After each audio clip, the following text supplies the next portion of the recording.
Hey guys, what's going on? Andrew coming at you. And a couple years ago, I did a video on how I see the United States after living in Sweden, and I wanted to do an update video on this since so much has changed since like 2015, 2016, and moving forward.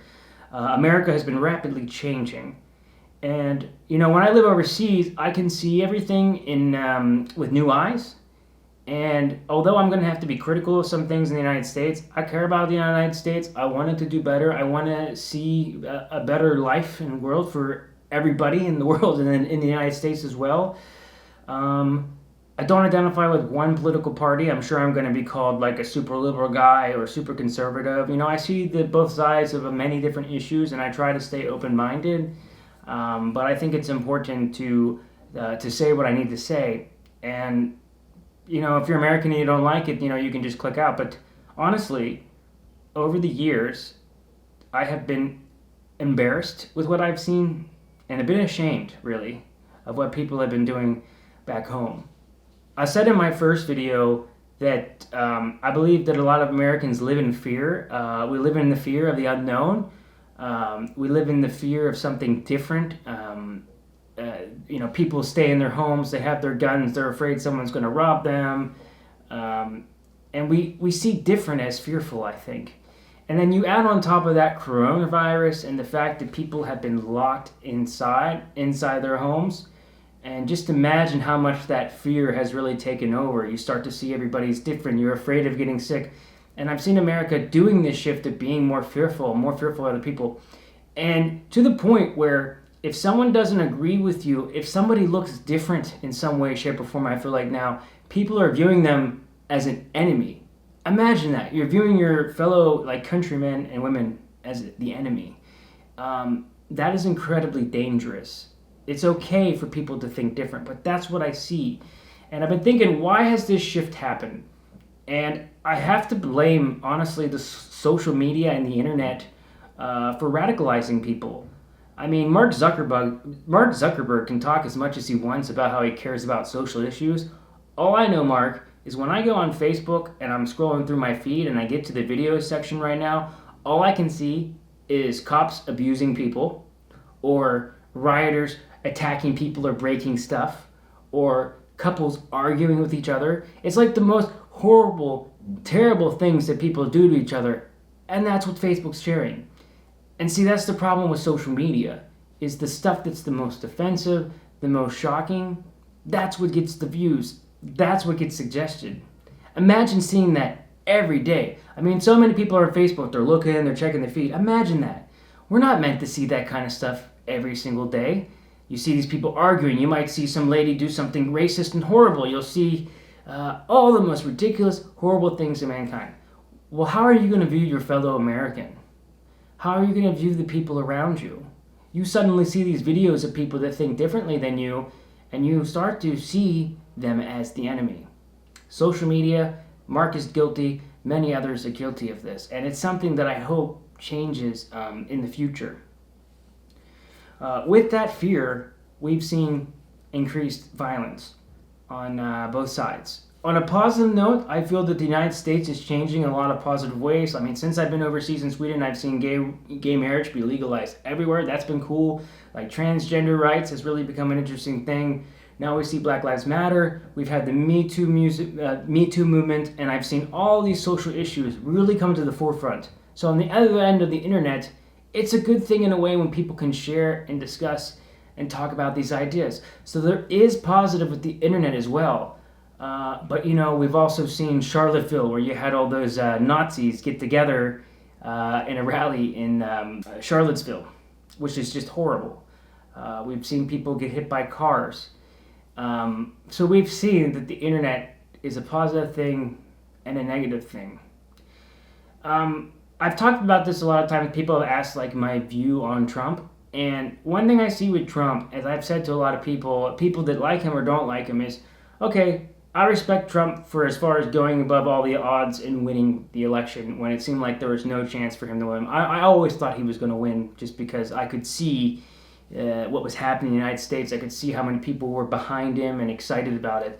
But as good as Trump has been for the economy, and keep in mind, we can't really blame Trump for coronavirus economy stuff or other stuff with the economy right now. This is out of his control. As good as Trump has been for the economy, he has done such horrible things to our social structure. And I'm not saying he's 100% guilty. Obviously, both sides are arguing and there's things that are happening. But I don't think that Trump is worth the social damage that is caused with our society, because the anger started there. The anger started in politics. And the two-party system we have in the United States is so ridiculous. It's like you can either be a Democrat or a Republican, and if you don't vote for those two parties and you vote for another party, well, then your vote's a waste as well. It's too much. I mean, there can't just be two teams, guys. There's got to be variable opinions. Think about America. We have over like 300 million people, and we tell me you can only have one idea or the other idea. That's ridiculous to me. So our system in itself is a bit rigged, I feel like, and we need to have more different viewpoints. We have to see different things. I'm honestly concerned about this next election because I see all the stuff happening in the United States right now. I see the anger. I mean, this is probably the angriest and the closest I've ever seen the United States to like people actually causing physical violence to one another. And we got an election coming up, and I have no doubt that this election is going to be quite, it's going to be a lot. It's going to be an angry one. It's not going to be a happy one. And, I'm not sure, was that anger in the United States, was it always there, or did that just come? I feel like maybe it was always there a little bit, but with social media, with being able to show people horrible things, people have been able to get so angry and so riled up. And how do we have an election year without people fighting each other and then violence again? And to me, what I'm so embarrassed about is, why can't people sit down and stop seeing themselves as the enemy? Why can't people just talk to one another? You don't have to agree with me. Like, maybe someone supports Trump and someone's a liberal. You don't have to agree with each other. But damn it, can you not just have a simple conversation with one another? Can you not just like treat each other like human beings? You can have the personal freedom to have whatever religion you want and think whatever right is wrong. Let's say someone's super religious and they don't approve of someone being gay. As long as they don't violate that person's freedom and they keep that thought in their own head, although I don't agree with it and I think that that's wrong, nobody is getting hurt. And vice versa. Let's say someone believes in something and you don't believe in it. As long as nobody's violating anyone else's personal freedom, I don't mind. So as far as the gay thing, like if you're going to not serve someone a cake because of your religious stuff, that's where it's wrong, in my opinion. But you can still think it's wrong and then sell them the cake. It's nice to see all these social issues changing, but one thing I would love to see at the election, one thing I would love to see people care about so much, besides like, I guess, building a wall or getting rid of Trump, those two things, is like, what if we focused on just improving the quality of life for everybody? You know what I mean? If we could lower the cost of college education, if we could give kids a better quality education, if we gave better support to one another. I see these people on the right, they're like, well, I don't want anybody freeloading off of me and, getting a free check and blah, blah, blah, blah, blah. And it's like, really? I did everything myself? It's like, really? Everything yourself? You're telling me no human being ever helped you in your life? You telling me no man or woman ever showed you an act of kindness?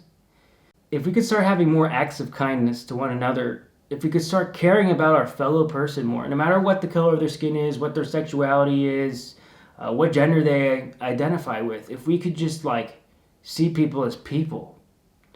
Through this whole thing, as bad as things can get in the United States, I've seen some beautiful things.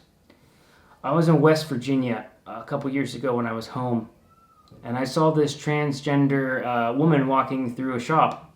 And I'm thinking, this is the South, and maybe they're going to be super judgmental. And I saw this transgender woman treated just like everybody else.